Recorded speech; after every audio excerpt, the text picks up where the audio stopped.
কিভাবে Microsoft word ব্যবহার করে প্রফেশনাল মাপের একটা সিভি তৈরি করবেন বা সিভি লিখবেন সেটা দেখাবো আজকের এই টিউটোরিয়াল ভিডিওতে। তো তার জন্য আপনারা প্রথমেই স্টার্ট যে মেনুটা দেখতে পাচ্ছেন এখানে একটা ক্লিক করবেন। ক্লিক করার পর এখানে ওয়ার্ড লিখবেন। ওয়ার্ড লেখার পর মাইক্রোসফট ওয়ার্ড এই যে এরকম আসবে, এটার মধ্যে একটা ক্লিক করবেন। তো যারা অলরেডি জানেন যে কিভাবে মাইক্রোসফট ওয়ার্ড ব্যবহার করে বিভিন্ন টাইপিং বা বিভিন্ন লেখা, প্যারাগ্রাফ এগুলো লিখতে হয়, তাদের জন্য আজকের ভিডিওটি। তো প্রথমে আপনারা এখানে আসবেন, আসার পরে এরপর আপনি যদি একটা সিভি তৈরি করতে চান তাহলে আপনাকে এখানে প্রথমে লিখতে হবে কারিকুলাম ভিটা। সো আমি এটা লিখে দিচ্ছি। এটা লিখে দেওয়ার পর এবার এটাকে একটু বড় করে নিব। বড় করে নিলাম। এরপরে এখান থেকে ইন্টারপ্রেস করে নিচে আসবো। আসার পরে এখানে আমরা আরেক নাম লিখবো প্রথমত। সো আপনি প্রথমে একটা নাম ব্যবহার করবেন। আপনি যে নাম দিয়ে সিভি খুলতে যাচ্ছেন সেই নামটা আপনি এখানে দিয়ে দিবেন। নাম দিয়ে দিয়েছি, এরপরে মোবাইল নাম্বার দিয়ে দিয়েছি, এরপরে ইন্টারপ্রেস করবেন। এরপরে আপনি আপনার ইমেলটা লিখে নেবেন এই পাশে।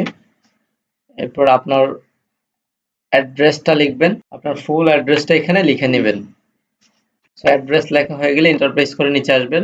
এরপর এখানে আপনি আপনার কেরিয়ার অবজেক্টিভ লিখবেন, একটা সামারি লিখবেন আপনার কেরিয়ার সম্পর্কে, যে আপনি কি কাজ করতে আগ্রহী বা কি কি বিষয়ে আপনি জানতে আগ্রহী বা শিখতে আগ্রহী বা চাকরি করতে যাচ্ছেন সে ব্যাপারে একটা সামারি লিখবেন। লেখার পর ইন্টারপ্রেস করে এরপর আপনি আপনার এডুকেশনাল কোয়ালিফিকেশন লিখবেন। আপনি কতটুকু পড়ালেখা করেছেন, কোথা থেকে পড়ালেখা করেছেন, কত সালে আপনি এক্সাম দিয়েছিলেন, আপনি কি এসএসসি নাকি এইচএসসি পাস করেছেন সেটা আপনি লিখবেন। এরপর পাসিং ইয়ার লিখবেন, কত পয়েন্ট পেয়েছেন সেটা লিখবেন। লেখার পরে আপনারা নিচের দিকে ইন্টারপ্রেস করবেন। এরপর আপনি আপনার স্কিল লিখবেন। এখানে আপনার স্কিল কি কি জানা আছে সেগুলো লিখবেন। অ্যাডিশনাল টু ডিটেলস, আমার যে স্কিলগুলো জানা আছে সেগুলো আমি এখানে লিখে নিয়েছি। Basic Microsoft Word, basic digital marketing, internet research, communication skill, team work, quick learning ability. তো এই বিষয়গুলো আমি লিখে নিয়েছি এখানে। এরপর আবার আপনি নিচে এখানে পার্সোনাল ইনফরমেশন গুলো লিখবেন। আপনার পার্সোনাল যে ইনফরমেশন গুলো রয়েছে সেই ইনফরমেশন গুলো আপনি এখানে লিখে নেবেন। পার্সোনাল ইনফরমেশন লেখার পর এরপর আপনি ডিক্লারেশন দিবেন, যে আপনি এখানে দেখেন কি বোঝা যায়। I hereby declare that the information provided above is true and correct to the best of my knowledge and belief. Signature, মানে আপনি এই যে বিষয়গুলো আপনি দিয়েছেন তথ্যগুলো সত্য এবং আপনি সম্মতি দিচ্ছেন এবং আপনি সৎ জ্ঞানে এই তথ্যগুলো আপনি লিখেছেন এবং সাবমিট করতে চাচ্ছেন কোনো একটা চাকরির ক্ষেত্রে, যেটাকে সিভি বলা হয়, জীবন বৃত্তান্ত, এটা সাবমিট করতে চাচ্ছেন। এবং সর্বশেষ নিচে আপনি আপনার একটা সিগনেচার দিয়ে দিবেন, ফুল নাম দিয়ে আপনি একটা সিগনেচার ব্যবহার করবেন। তো এভাবে করে আপনি এই যে সিভিটা এখন দিলেন, এখানে দেওয়ার পরে এখন আপনি যেটা করবেন, এই সিভিটার সৌন্দর্য যেন বাড়ে সেই জন্য আপনাকে যেটা করতে হবে, এইখানে ক্লিক করবেন, ক্লিক করে হোমে ট্যাপ করবেন, তারপর বোল্ড করে দিবেন, এই লেখাটাকে বোল্ড করে দিবেন। এরপরে আপনি এই যে এখানে কেরিয়ার অবজেক্টিভ, এই প্রত্যেকটা যেই বিষয়গুলো রয়েছে এগুলোকে আপনারা কি করবেন, বোল্ড করে দিবেন। এটাকেও বোল্ড করে দিলাম।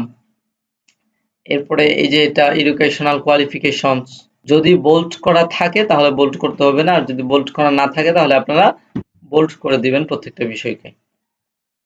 আর এখানে এই যে দেখতে পাচ্ছেন সিগনেচার, এখানে আপনাকে কি করতে হবে, একটা আইকন দিতে হবে। এভাবে কোথাও কোনো ভুল আছে কিনা ভালোভাবে, একেবারে ভালোভাবে চেক করে নেবেন। আপনার যে অ্যাড্রেস, ফোন নাম্বার, ইমেইল, নাম, সমস্ত সবকিছু ভালোভাবে দেখে নেবেন কোথাও কোনো সমস্যা আছে কিনা। আপনারা সুন্দরভাবে এইভাবে করে কি করবেন, একটা সিভি মেক করবেন। এবং এই যে দ্বিতীয় যে পেজটা দেখতে পাচ্ছেন এটাকে আপনারা এখান থেকে কি করবেন, ডিলিট করে দিবেন। শিফটে ক্লিক করার সাথে সাথে কিন্তু এটা ডিলিট হয়ে যাবে। এখন আপনার যদি সিভিটা কমপ্লিট হয়ে যায়, সেক্ষেত্রে আপনারা কি করবেন, এটাকে পিডিএফ ফাইল করবেন।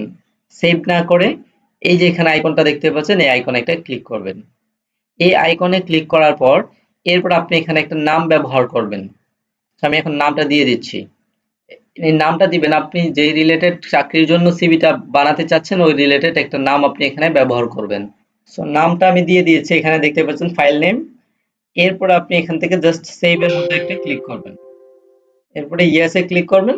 ওকে, আপনার ফাইলটা কিন্তু সেভ হয়ে যাবে এবং আমি আপনাকে দেখাবো যে এটা কিরকম ভাবে সেভ হয়েছে। ফাইলে যাব, এই যে দেখতে পাচ্ছেন আমরা যে মাত্র সিভিটা তৈরি করেছি, এই যে সিভিটা এভাবে কিন্তু চলে আসছে। এখন আপনি চাইলে এই সিভিটাকে কম্পিউটারের দোকানে গিয়ে বা একটা প্রিন্টারের দোকানে গিয়ে আপনি যদি তাকে এই যে ডকুমেন্টটা করেছেন, আপনি পিডিএফ ফাইল করেছেন, এই পিডিএফ ফাইলটা তাকে তার হোয়াটসঅ্যাপ বা ইমেলের মাধ্যমে পাঠান। সেক্ষেত্রে সে জাস্ট এখান থেকে এসে প্রিন্টে ক্লিক করে দেন সে আপনার যতগুলো প্রিন্ট লাগবে সে কয়টা প্রিন্ট সে কিন্তু দিয়ে দিবে এবং এটা আপনি কিন্তু একটা চাকরির ক্ষেত্রে আপনি এই সিভিটা জমা দিতে পারবেন। সো খুব ঝামেলা ছাড়াই আপনারা কিন্তু একটা প্রফেশনাল মাপের সিভি তৈরি করতে পারছেন ঘরে বসে আপনার ল্যাপটপ দিয়ে, কিংবা আপনি চাইলে ফোন থেকেও সেটা করতে পারবেন আপনার ফোনটা যদি বাজেট ফ্রেন্ডলি হয়। তো ভিউয়ার্স, আজকের ভিডিওটি আপনাদের কাছে কেমন লেগেছে গুরুত্বপূর্ণ মতামত জানিয়ে দিন কমেন্টে, এবং এরকম আরো নিত্য নতুন টিউটোরিয়াল ভিডিও পেতে চ্যানেলটি সাবস্ক্রাইব করে রাখুন। আসসালামু আলাইকুম।